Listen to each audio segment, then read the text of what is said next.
Welcome and thank you for joining us on today's episode of the CWL Compass Ontario Provincial podcast.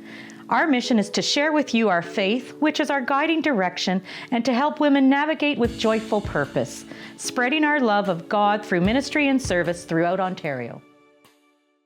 On today's podcast, we are delighted to welcome Betty Ann Brown, an honorary life member. Betty Ann, I was just a baby CWL member during your term, and I was in such awe of all of your works. Your faith and your gift of mentorship drew me in. Would you share with us how your CWL journey began? It began 53 years ago when I was a 27-year-old mother of 4 little girls. And I phoned the rectory and asked Father if he could come and speak to me about joining a Bible study group. Oh, nice. So he came over, and a priest never would visit our home, so I got the girls all dressed up in these pretty dresses, and they were jumping off the sofa. Look at me, Father. And, oh, my Lord, I was so embarrassed. Anyway, he was very kind, and he said, Betty Ann, dear, I think you better join the Catholic Women's League and not a Bible study. I said, no, Father, that's for white-haired ladies. I had dark hair in those days. And he said, no, the Catholic Women's League, I'll have Ann Marks come and pick you up, and it's tomorrow night at 7. And this woman came and picked me up. I didn't know her. Yeah. And she took me, and she was an important lady in their council. So she brought me in, and she sat me beside someone who would talk to me. Oh, nice. So I wasn't alone. Yeah. And she drove me, and I loved it because they were talking about a bazaar, and I could knit because I had all these children. And so I thought, I'll make them a baby sweater. So that night, she drove me home, and we talked in the car for half an hour about spiritual things. Oh. I'd never talked to anybody like that before, but I loved it. So she said, and next month I'll pick you up again. And so she picked me up that next month, and the same wonderful thing. She made sure someone could talk to me. Yeah. The third month I was ready, and she forgot me. And I was devastated, but that's fine. And I said to myself, if I want to do something, I better learn how to drive a car. Oh. So I learned how to drive a car. Yeah. And got myself to meetings, but that was, and so I think the Father recommending it, certainly. Right. But that woman who was so kind, but it was a spiritual talk that hooked me. Yes. But also I wasn't alone at the meeting because there was somebody I'd never met before. Right. But they were all new to you pretty much. Yeah. Right. Yeah. Oh, that's interesting. Mm-hmm. What inspired you to stay involved all these years? The programs address things I was interested in. The first couple of years, my children I had 4 girls in 4.5 years. So they had a Saturday of development in Toronto about Children the Challenge. And so I thought, that'd be a good parenting thing, because I didn't know how to parent. I mean, I suppose I did, and it was wonderful. But then meeting other people with the same kinds of interests. But what really hooked me and how I caught the spark and the fire was this first convention I ever went to. And it was in the Royal York Hotel, and in those days, I mean, this is 52 years ago probably, there were over 1,000 women in the gathering room, all praying together. I mean, I'd never experienced this before. Yeah, you go to church, but it's not that these women wanted to be there. Yeah. And I thought, I love this. So I've been, conventions it's almost like an injection of vitamins every year. You go to a convention, okay, now I'm good for the next year. Yeah. That's true. It's like conventions are the game changer, really. Yeah. That's what drew me. Like, it was like, wow, this is amazing what's going on. Yeah. And then I decided, I was a member, and I went to meetings, and sort of sat back, didn't do much. But after I went to the first convention, and it was like, okay.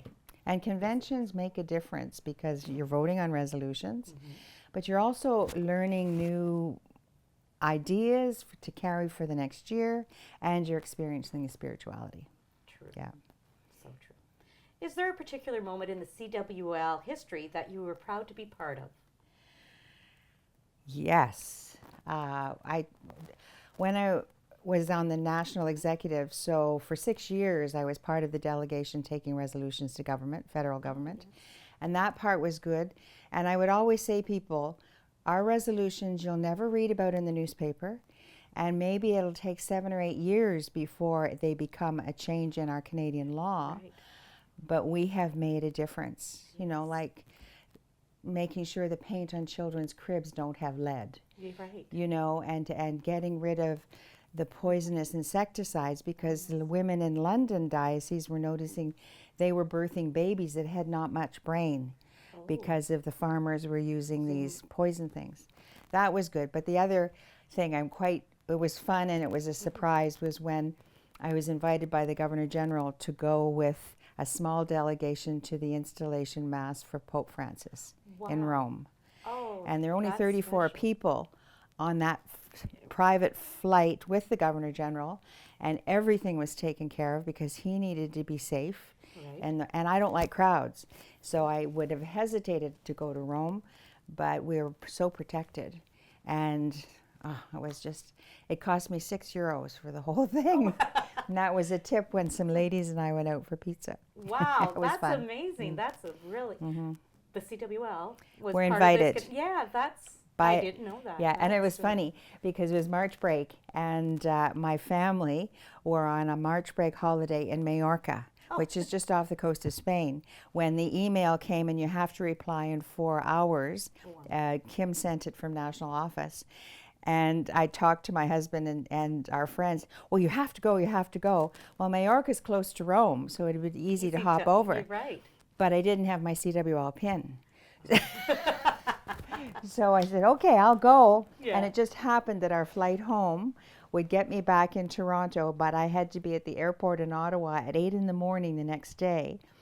And I didn't really know where the airport in Toronto was, or in Ottawa was. What? Oh, okay. But I had a girlfriend, and she said, oh, I'll drive with you. So we left at 3:30 in the morning to get to the airport for 8, for me to get on the Governor General's plane. It was fun. What? It Oh, was fun.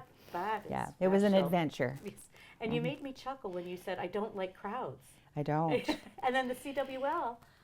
And yet here we are, I crowds. know. But we're a group of sisterhood. Yeah. Sisters and You our get to, sisterhood, so you it get doesn't their feel like a familiar crowd. faces. Right, Yeah, exactly. yeah, Everyone's yeah. friendly. Yeah. What challenges have you had as a life member? I've had no challenges as a life member. I love being a life member because it's a different kind of sisterhood, I suppose people would say. But these other women who are life members that you encounter as it goes on, you've experienced different experiences with them through the years. Right. And so there's a solidity there and a strength, and there's not a possessiveness, and there's not a jealousy. But we're given the opportunity, if we wish and if we have the time, to be part of other committees. And if you have the time and the inclination, you can say yes, and it's a great adventure. Right. And all of it, you don't get paid a penny for, but that doesn't matter because it's our passion Right. that gets exactly. into action. That's it. Yeah. Mm-hmm. We'll be rewarded much later. Well, I suppose. Yeah. You don't We do it for hope. the reward. No. No, that's it. We don't do it for Yeah, the reward at yeah. all. I was asking on the street, give me some advice about Betty Ann, and everybody said mentorship. So it's life membership is helping the next. Mentorship is walking with. Right. And I'm shy. So I've had people in my life who, uninvited by me, just happened to be there and walked with me. And that to me, that's Jesus in body Yes. form Yep. for what I needed at that time. Mm-hmm. And then other times, there's another person. And it's walking with, it's not telling you what to do. No. You're not alone. No, it's encouragement. Yeah. You know that you have somebody beside you if need be. Yeah. And years ago, when I was coming up to be president for Toronto Diocese, and in those days, I think Toronto had over 100 councils and 7 regions. And the president, Josephine Gavelli, God bless her, and a nice Italian woman, she said, Betty Ann, when you're president, I was president-elect. When you're president, it's not just you. It's a we. It's the president-elect, the president, and the past president. We do things together. We talk about things first, so that we can plan how we want to recommend that the league go forward.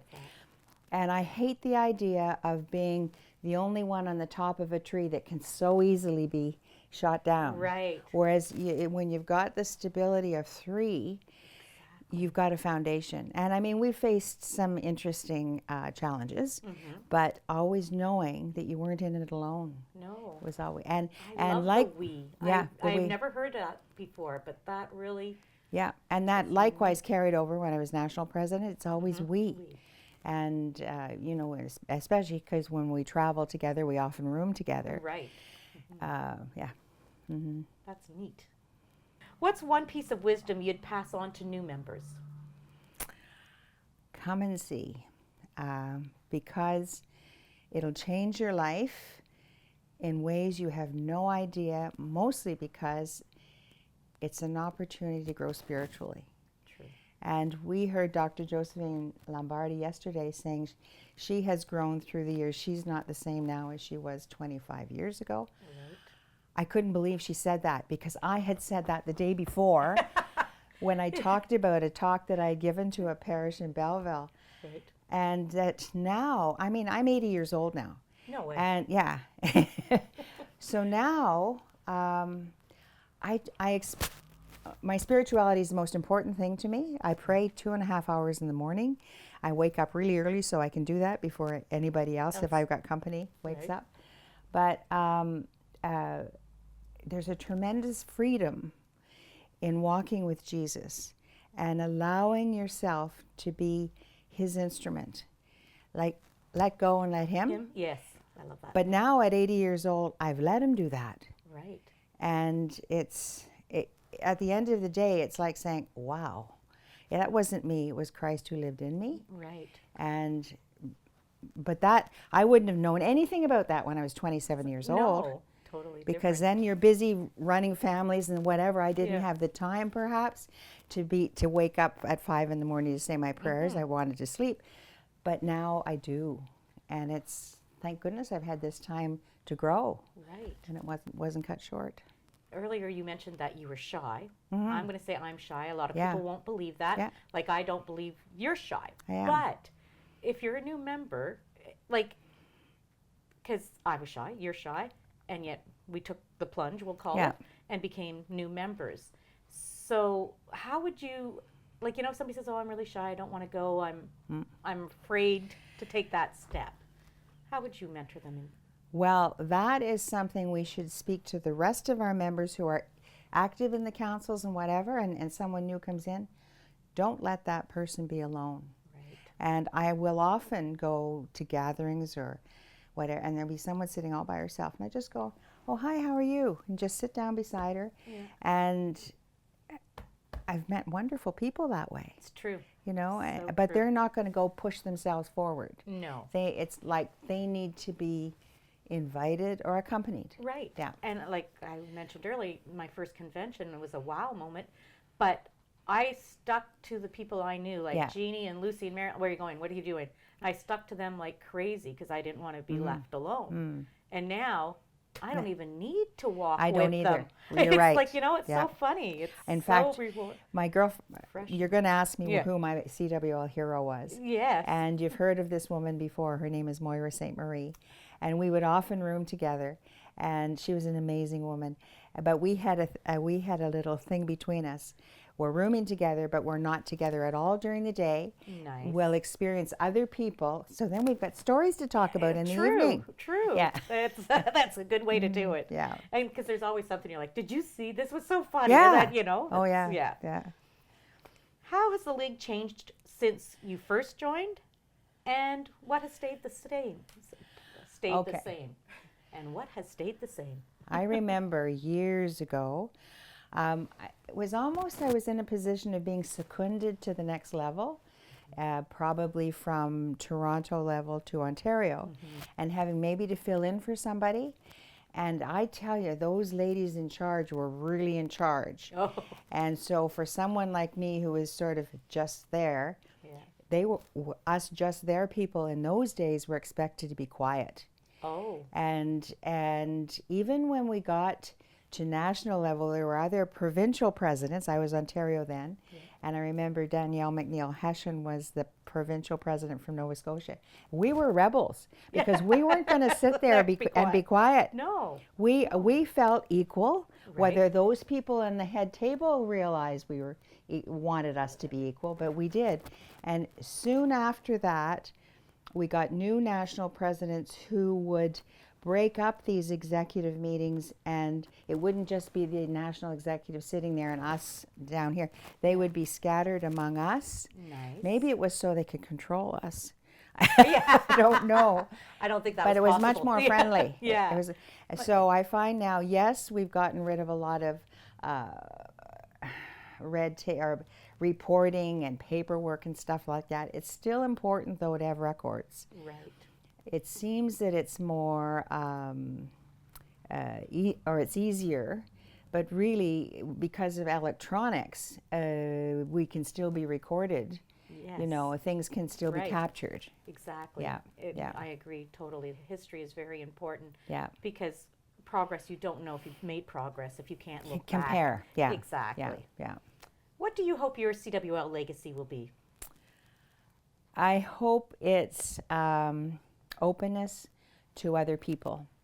And this, even, it doesn't matter who the other, I go to the grocery store now, and I'll start talking to the person behind me in line. Or I'll say a comment as I pass someone on the sidewalk.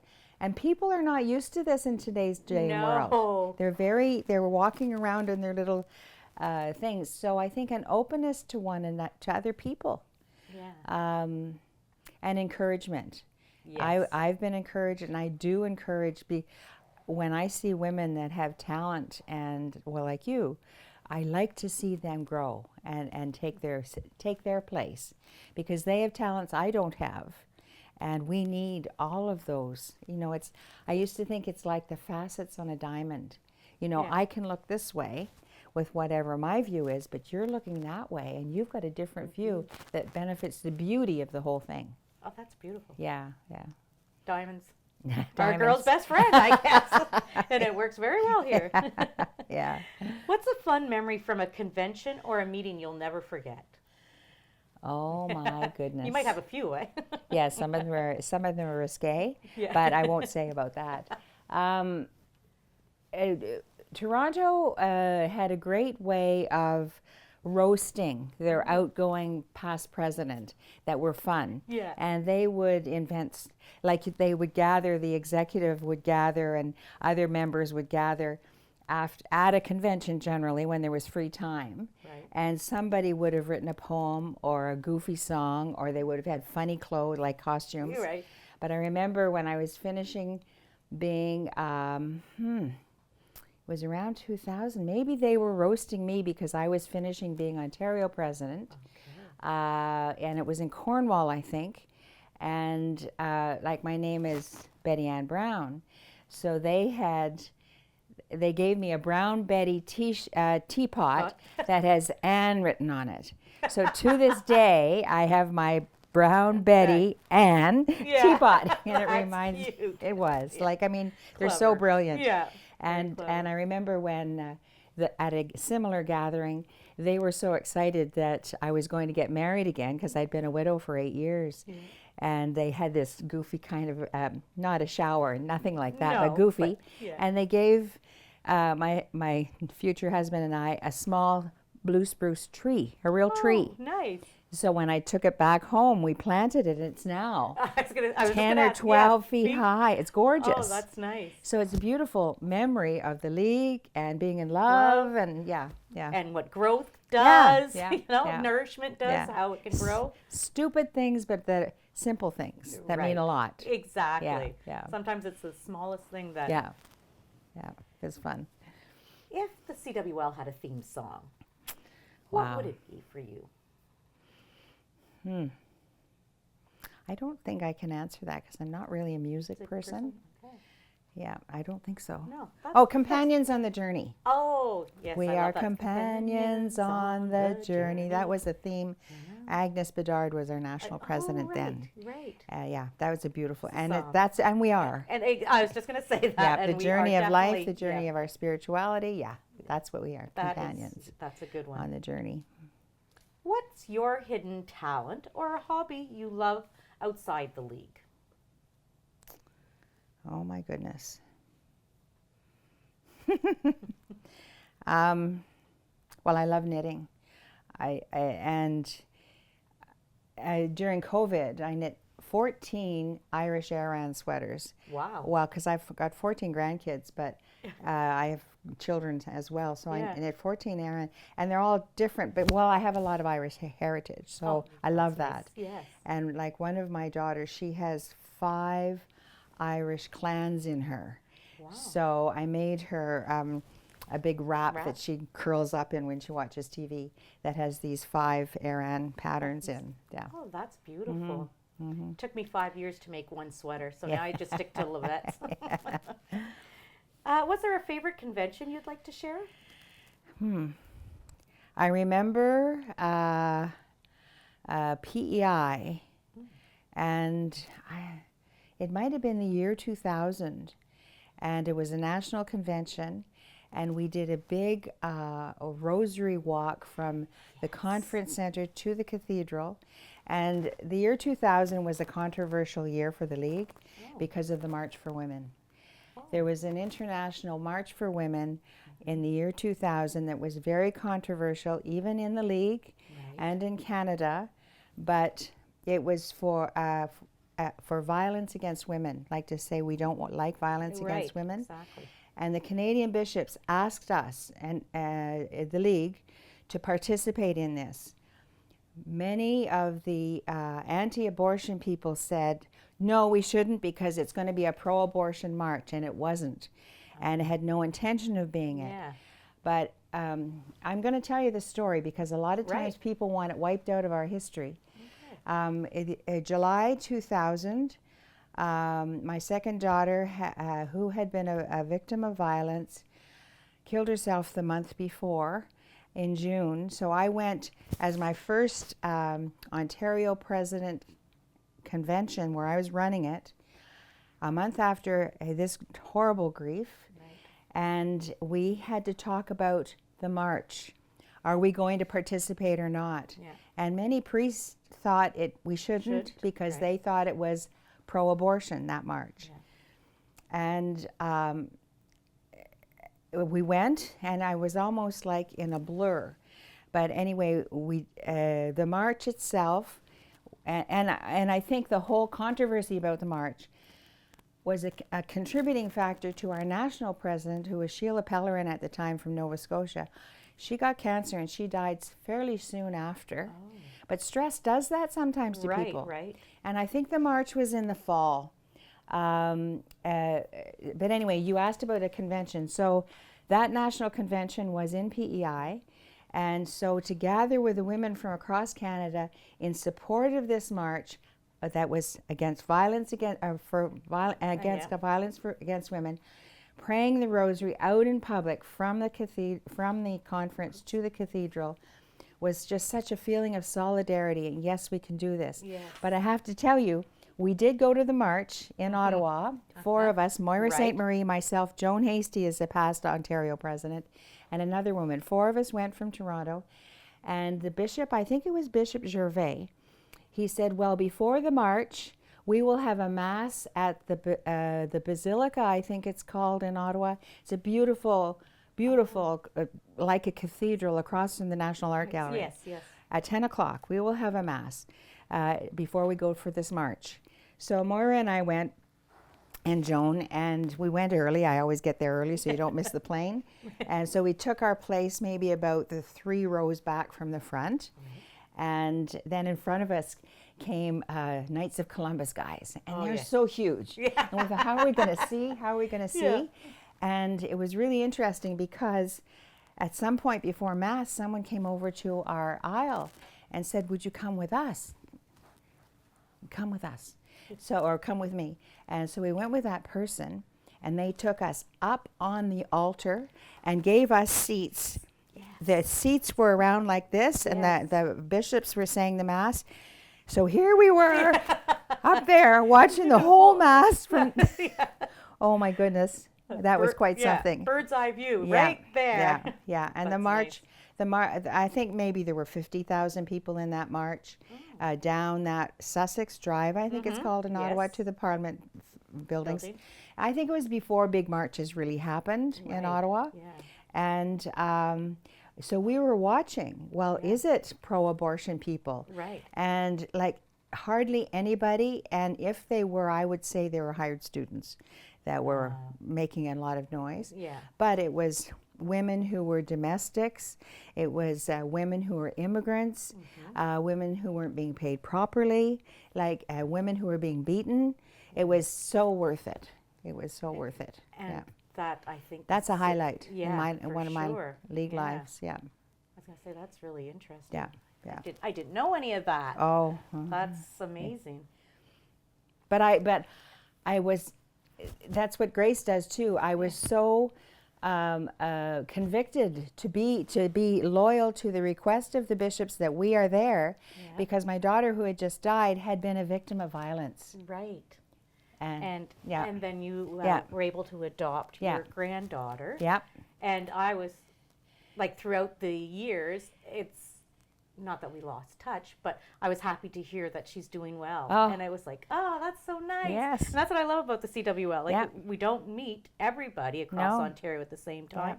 But when we do, we get to know what's going on again. I got that little girl when she was 2 months old, and she's now 27, and she's a beautiful child, a beautiful young woman, 6 feet tall. Wow. Rides horses. She did not get her height from Grandma. No, she didn't. That's funny. Yeah. How has your faith grown through CWL friendships? The most important thing that I learned in the League for my spiritual journey is the Liturgy of the Hours. And it was years and years ago, I don't know whether it was Agnes Bedard or Marie Cameron, who was a national president, who fostered us saying, let's do the Liturgy of the Hours, which is the prayer of the church. It's the same prayers being said all around the world at the same day, not the same time because of time differences. But so we started saying, and at first I didn't like it because most of it's psalms. But there's praise songs, and there's suffering songs, and there's love songs, psalms, you know. Yes. But when my little girl would go off to school and I was a widow, I would sit by the kitchen window and say this, and I wouldn't feel alone, because I knew my girlfriend in the League in BC would be saying the same thing at the same time. I knew other people like nuns and priests and whatever would be saying it. And my girlfriends in the League in Nova Scotia would be saying the same prayer. So I didn't feel alone. And I still say it today, and I just love it. Yeah. Beautiful. We're going to wrap up real soon I'm here. sorry I talked too much. No, that's okay. But I'm going to ask you, what gives you hope for the future of the League? The young women who have passion and they're open to taking that first step, well, I'll check it out. Right. And as long as we can accompany them without forcing them, but make them see that we have fun and we are with each other in trial and joys. It's true. You know, and we get things done. Exactly. So it's faith, fellowship, and fulfillment, really. It's so true. Yeah. I love that part of the So League. if they can have their eyes opened that way, they won't want to leave it either. No. It just takes that one step. Yeah. Yeah. Thank you very much, Betty Ann. You're welcome. I hope I said enough for the right things. I think you got some great content.